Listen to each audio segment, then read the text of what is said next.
మంది ఇప్పుడు హైదరాబాద్ వచ్చిన తర్వాత ఎక్కడ కొనాలి ప్లేస్ అనేది చాలా మంది డైలమాలో ఉన్నారు.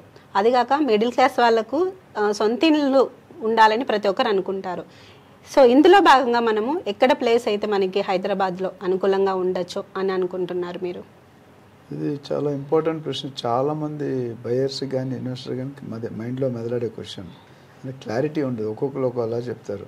బిల్డర్స్ ఒకలా చెప్తారు, ఏజెంట్స్ ఒకలా చెప్తారు, మిగతా డాక్యుమెంటేటర్స్, సబ్ రిజిస్టర్ రకరకాల మంది ఉన్నారు. అయితే మీరు తెలుసుకోవాల్సింది ఏంటంటే ఏదైనా ఒక ప్రాపర్టీ లీగల్గా కొందాం అనుకుంటే ప్రాపర్ డాక్యుమెంటేషన్ చెక్ చేసుకోవాలి. నెంబర్ 1 ఏముండాలంటే builder background. Number 2 builder background అంటే బిల్డర్ ఎన్ని ప్రాజెక్ట్స్ చేసాడు అనే దానికంటే బిల్డర్ ఎన్ని ప్రాజెక్ట్స్ టైంలో డెలివరీ చేసాడు అనేది ఇంపార్టెంట్.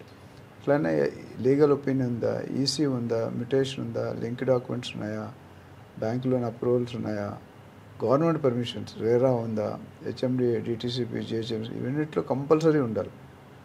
లేకపోతే ఏమవుతుందని మీరు ఇబ్బంది పడతారు. అట్లనే బిల్డర్ తాలూకా ట్రాక్ రికార్డ్ ఎట్లా ఉంది, దాని మీద ఏమైనా కేసులు ఉన్నాయా, ఎఫ్ఐఆర్ ఫైల్ చేశారా, అట్లనే వెబ్సైట్ రివ్యూస్ ఎట్లా ఉన్నాయి, ఎగ్జిస్టింగ్ కస్టమర్స్ ఏం మాట్లాడుతున్నారు, ఆల్రెడీ కొన్ని ఆయన చేసిన ప్రాజెక్ట్స్ చూడాలి. మీరు చూసి మీరు సాటిస్ఫై అవ్వాలి. అయిపోయిన ప్రాజెక్ట్స్, రన్నింగ్ ప్రాజెక్ట్స్, అప్కమింగ్ 3 ఉంటాయి. మూడిట్లో మీరు టైం స్పెండ్ చేయాలి. టైం స్పెండ్ చేయకపోతే మాత్రం కష్టం అవుతుంది. ఇవన్నీ చూసుకొని మీరు డెలివరీ చేయాలి. లేదంటే మాత్రం you will be in problem. అదేవిధంగా లొకేషన్, ఏ లొకేషన్లో కొనాలి. లొకేషన్ చాలా ఇంపార్టెంట్. రియల్ ఎస్టేట్ అంటే property location, property location, property location. Location కనుక కరెక్ట్ సెలెక్ట్ చేయకపోతే మీ అప్రిషియేషన్ రాదు. సో లొకేషన్ తీసుకున్నప్పుడు ఏం చేయాలంటే ఇప్పుడు ఫర్ ఎగ్జాంపుల్ గత 10 సంవత్సరాలు చూసుకుంటే west zone, Gachibowli, financial district, Tellapur, Kollur, Kokapet, Nanakramguda, Nalgonda ఇవన్నీ కూడా బాగా పికప్ అయినాయి. ఒకప్పుడు ఎకరం 40-50 లక్షలు 70-60 కోట్లు అయిపోయింది. అయితే ఆ లొకేషన్ ఎందుకు హిట్ అయిందంటే ఓఆర్ఆర్కి ఓఆర్ఆర్ చాలా దగ్గర ఉంటుంది. ఇండస్ట్రీ జోన్, ఐటీ జోన్, అట్లా రకరకాలు చూసుకోవాలి. ముఖ్యంగా లొకేషన్ దగ్గర చుట్టూ ఒక 5 నుండి 10 కిలోమీటర్ వరకు గత 5 సంవత్సరాల్లో ఇటువంటి డెవలప్మెంట్స్ అయ్యాయి. రానున్న 5-10 సంవత్సరాలు ఇటువంటి డెవలప్మెంట్స్ కాబోతున్నాయి. ప్రైవేట్ డెవలప్మెంట్స్ ఏమున్నాయి, గవర్నమెంట్ డెవలప్మెంట్స్ ఏమున్నాయి. అదేవిధంగా మీరు చూసుకుంటే కొన్ని ఎస్సీజెడ్స్ వస్తాయి, ఇండస్ట్రీ కారిడార్స్ వస్తాయి, ఐటీ పార్క్స్ వస్తాయి, golf course, metro station, auto station, bus station, railway ఇవన్నీ పడ్డాయంటే ట్రావెలింగ్ స్టార్ట్ అవుతుంది. సో ఇన్ని ఫ్యాక్టర్స్ చూసుకొని మీరు కొనుక్కుంటే మీకు ఇబ్బంది ఉంటుంది. అంటే మనం ఇప్పుడు ఏం చెప్తుంటే చాలామంది బిల్డర్స్ 2 సంవత్సరాల్లో డబుల్ అయిపోతుంది అంటారు. కాదు, 2 సంవత్సరాలు ఎట్లా అవుతుంది? ఒక బ్యాంకు మన 7%, 7.25 ఇంట్రెస్ట్ ఇస్తుంది. 13-14 ఏళ్ళు అయితే కానీ డబుల్ అవ్వదు. మరి 2 సంవత్సరాల్లో డబుల్ అయిపోతుందంటే మీరు ఎట్లా నమ్ముతున్నారు యాజ్ అ బయ్యర్? సో అది కరెక్ట్ కాదు. మినిమం ఇప్పుడున్న ట్రెండ్ లాస్ట్ 10 ఇయర్స్లో చూసుకుంటే 4 to 5 ఇయర్స్లో డబుల్ అవుతుంది. 10 ఇయర్స్లో 5 to 6 టైమ్స్ అవుతుంది. అది 2. ఎవరైనా 1 సంవత్సరం 2 సంవత్సరాలు ఇస్తాను అంటే యూఆర్ గెటింగ్ ఫూల్డ్. మీకు అవ్వదు. అంటే బోర్డు ఎత్తేసే కార్యక్రమాలు ఎక్కువ ఉంటాయి. గత 1 yearగా 10 నుండి 12 కంపెనీలు 10,000 కోట్ల పైన చిల్లరగా కలెక్ట్ చేసి ప్రాజెక్ట్స్ డెలివరీ చేయలేదు. ఇప్పటికీ హైదరాబాద్లో మీరు చూసుకుంటే ఆల్మోస్ట్ ఒక 10 ప్రాజెక్ట్స్ 5 years 10 years డిలే ఉన్నాయి. కస్టమర్ డబ్బులు కట్టక జనరల్గా మన ప్రాపర్టీస్ ఎప్పుడు కొనుక్కుంటామంటే మీరు రిటైర్ అయినప్పుడు, పిఎఫ్ డబ్బులు వచ్చినప్పుడు, గ్రాడ్యుయేట్ వచ్చినప్పుడు, లేదా కూతురు పెళ్ళికని దాచుకునేవి, లేదా కొడుకు ఇంజనీరింగ్ సీట్ అని రకరకాలు ఉన్నాయి. అది అప్పుడు ఇలాంటి ఇబ్బంది పట్టింది అనుకుంటే జనరల్ రిటైర్ అయ్యే ముందు 5 సంవత్సరాల ముందు కొనుక్కుంటే స్టాఫ్ క్వార్టర్స్ ఉంటాయి. అది లేకపోతే ఇది ఇవ్వకపోతే రెంట్ కట్టాలి, ఈఎంఐ కట్టాలి.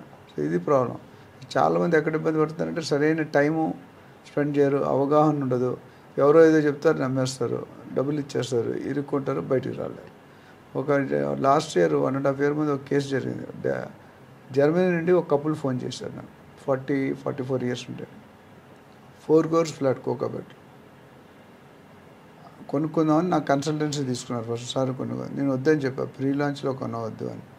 కొనేసారు. అడ్వాన్స్ అంటే డిస్కౌంట్ ఇస్తాను. అవుట్ ఆఫ్ 4 crores 35% డిస్కౌంట్ అంటే 1.4 crores తగ్గిస్తారు. 4 కోట్ల వీళ్ళు కట్టాల్సిన 2.6 crores 90%. సో కట్టేశారు. 3 నెలలు వస్తాను. ప్రీ లాంచ్ అంటే అర్థం ఏంటంటే ఏమి పర్మిషన్ లేవు, అసలు చట్ట ప్రకారం అది అమ్మకూడదు. కానీ అంటే మనం అది ఎలా తెలుసుకోమంటారు? ఫ్రీలాన్స్ ప్లేస్ అని మనకి ఎలా చెప్తారు, వాళ్ళే చెప్తారు, బిల్డరే చెప్తాడు. అందుకే కదా డిస్కౌంట్ ఇచ్చేది. నాకేమి పర్మిషన్ లేవు, నేను ఇప్పుడే మొదలు పెట్టాను ఆయన. ఆ బిల్డర్ తప్పలేదు, బిల్డర్ క్లియర్గా చెప్తారు. మనకు ఆశ ఎక్కువ అవుతుంది. రియల్ ఎస్టేట్లో ఏమవుతుందంటే ఒక ఇన్వెస్టర్ కానీ, ఒక బయ్యర్ కానీ, ఒక సెల్లర్ కానీ, ఒక బిల్డర్ కానీ ఎదగాలి అంటే భూమాత అంత పేషెన్స్ ఉండాలి, ఆకాశం అంత ఆశ ఉండాలి. ఆశ ఎప్పుడైతే అత్యాశకెళ్తుంది చీటింగ్ అవుతుంది. అసలు ఫ్రీలాన్స్ అంటే మీనింగ్ ఏంటిది? అసలు ఎలాంటి ఫ్రీలాన్స్ అంటే అర్థం ఏంటంటే ఎటువంటి పర్మిషన్స్ లేవు, రేరా లేదు, జిహెచ్ఎంసీ లేదు, లేఅవుట్ లేదు, ప్లాన్ లేదు. ఓనర్కు 5-10% అడ్వాన్స్ ఇచ్చి మనం రాయించుకుంటాం GPA.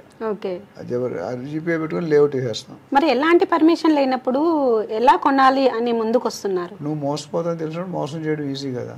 Okay, buyers are emotional, sentimental. అంతేగాని ఇప్పుడు అది ఆపలేడు. ఇప్పుడు కొన్ని బ్లైండ్ అంటారు, లవ్ ఈజ్ బ్లైండ్ అంటారు. ఆ లవ్ ఇటువంటి లవ్ అని కనిపించదు బయటికి, ఆ బ్లైండ్నెస్ పడి వెళ్ళిపోతాయి. ఇక్కడ కూడా builder will show you 3D picture. నువ్వు స్విమ్మింగ్ చేస్తుంటే మీ గేటెడ్ అవుట్లో స్విమ్మింగ్ పూల్ ఉంటుంది, మీరు స్విమ్మింగ్ చేసినట్టు మీరు అక్కడ ఏముండదు భూమి మీద, కానీ మీకు ఆ ప్రెజెంటేషన్ చూస్తే హైలైట్. నీకు 3 డైమెన్షన్ తెలుసు కదా, అంటే మీరు నిజంగా స్విమ్ చేస్తున్నట్టు మీకు ఆ ఫీలింగ్ తెప్పిస్తారు ఆ వీడియో చూసి. అప్పుడు మనం ఆ మత్తులోకి వెళ్ళిపోతాం. అంటే ఫ్యూచర్ లో మనకి పర్మిషన్స్ వస్తాయని అని అనుకోవచ్చా? ఇలాంటి ప్లేసెస్ రావచ్చు, రాకపోవచ్చు. 50-50.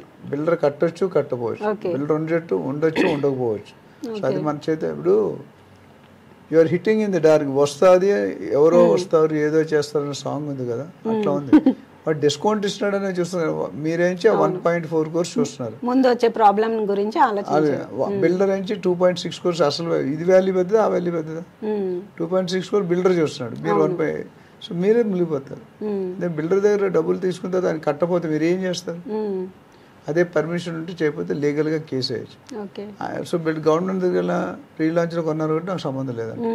గవర్నమెంట్ ఏం చెప్తుంది, రేరా ఏ పర్మిషన్ లేకుండా, ఏ అప్రూవల్స్ రాకుండా మీరు బ్రోచరే కొట్టించకూడదు. బ్రోచర్ కొట్టించి అమ్ముతున్నాడంటే మనం తక్కువ రేటు, మనకి 35%. చూస్తుండో సూది పోనీ, మనం చూడకుండా ఏను పోయినా వదిలేస్తాం లేదా, అది అవుతుంది బయర్స్ అత్యాశ. ఫ్రీ లాంచ్ అంటే ఇప్పుడు ఫ్రీ లాంచ్ వాల్యూ ఎలా అంటే, ఒక మదర్ 9 నెలల్లో కన్నాలి బిడ్డ అని, 8 నెలల్లో కంటారు, అప్పుడప్పుడు 7 నెలల్లో. వాళ్ళని అడిగితే ఆ 1 month వాల్యూ చెప్తారు. ఒక స్టూడెంట్ 1 year ఫెయిల్ అయితే 1 year వాల్యూ చెప్తాడు. పీటీ ఉషా ఓడిపోతే ఫ్రాక్షన్ ఆఫ్ సెకండ్ అంతా వాల్యూ చెప్తారు. మీరు చెప్పలేరు, నేను చెప్పలేను. ఇది చాలా ఇంపార్టెంట్ టాపిక్. దాదాపు 2500 వీడియో. ఇంతవరకు ఎవరు కూడా దీని గురించి అవగాహన అనేది చాలా మందికి లేదు.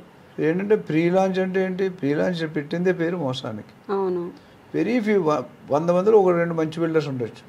అట్లా 30-40 సంవత్సరాలు ట్రాక్ రికార్డ్ ఉండి మీరు కొనుక్కుంటే పర్లేదు. ఈ నెనగాక మొన్న వచ్చే వాళ్ళు మీరు డెలివరీ చేస్తే మీరు కొంటే ఇబ్బంది పడతారు. ఇప్పుడు